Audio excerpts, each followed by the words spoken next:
बिहार के मुख्यमंत्री नीतीश कुमार शनिवार को नई दिल्ली में प्रधानमंत्री नरेंद्र मोदी की अध्यक्षता में हुई नीति आयोग गवर्निंग काउंसिल की 9वीं बैठक में शामिल नहीं हुए। अधिकारियों ने बताया कि इस बैठक में बिहार का प्रतिनिधित्व उप मुख्यमंत्री सम्राट चौधरी और विजय कुमार सिन्हा ने किया है। इस महत्वपूर्ण बैठक में नीतीश कुमार की अनुपस्थिति का कारण तुरंत पता नहीं चल सका। ये पहली बार नहीं है कि सीएम नीतीश कुमार नीति आयोग की बैठक में शामिल नहीं हो रहे हैं। वो इसके पहले भी गवर्निंग काउंसिल की बैठक में शामिल नहीं हुए थे और बिहार का प्रतिनिधित्व तत्कालीन डिप्टी सीएम ने किया था। इस बार भी दोनों उप मुख्यमंत्री बैठक में शामिल हुए हैं। इसके अलावा बिहार से 4 केंद्रीय मंत्री नीति आयोग के सदस्य हैं और वे बैठक में भी उपस्थित रहे। वहीं जेडीयू महासचिव केसी त्यागी ने इस मुद्दे पर कहा कि मुख्यमंत्री व्यक्तिगत कारणों से बैठक में शामिल नहीं हो सके। इसके पीछे कोई राजनीतिक कारण नहीं है। हम तो बजट और नीति आयोग की बैठक से उत्साहित हैं।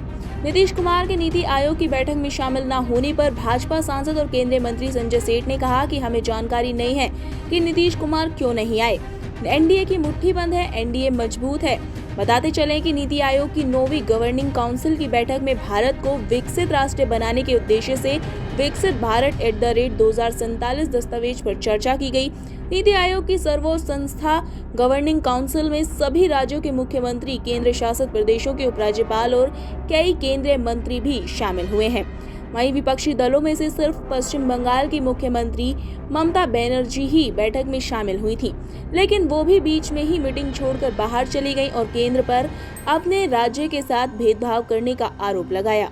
उन्होंने मीडिया से बातचीत में कहा कि मैंने बैठक का बहिष्कार किया है। चंद्रबाबू नायडू को बोलने के लिए 20 मिनट दिए गए। असम, गोवा, छत्तीसगढ़ के सीएम को 10-10 मिनट तक बात करने का मौका मिला।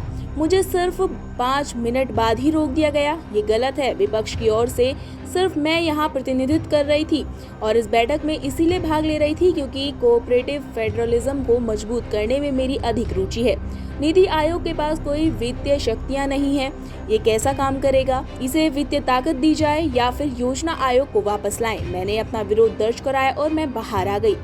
वहीं केंद्र सरकार के सूत्रों ने ममता बनर्जी के आरोपों का खंडन किया है। सूत्रों ने कहा कि ये दावा कि नीति आयोग की 9वीं गवर्निंग काउंसिल की बैठक के दौरान पश्चिम बंगाल की मुख्यमंत्री का माइक्रोफोन बंद कर दिया गया था, ये सही नहीं है। क्लॉक ने केवल ये दिखाया कि उनके बोलने का समय समाप्त हो गया है। यहाँ तक कि उन्हें चिन्हित करने के लिए अलार्म भी नहीं बजाया गया। अल्फाबेटिकली उनकी बारी दोपहर के भोजन के बाद आती है। पश्चिम बंगाल सरकार के आधिकारिक अनुरोध पर उन्हें 7वें स्पीकर के रूप में शामिल किया गया क्योंकि उन्हें जल्दी लौटना था। वहीं नीति आयोग की बैठक में बिहार सीएम नीतीश कुमार के शामिल न होने पर सियासत गरमाने लगी है और इसके कई मायने भी निकल रहे हैं। इस पर आपकी क्या राय है? हमें कमेंट कर जरूर बताएं। अभी के लिए इतना ही। Bureau report, Keshav times.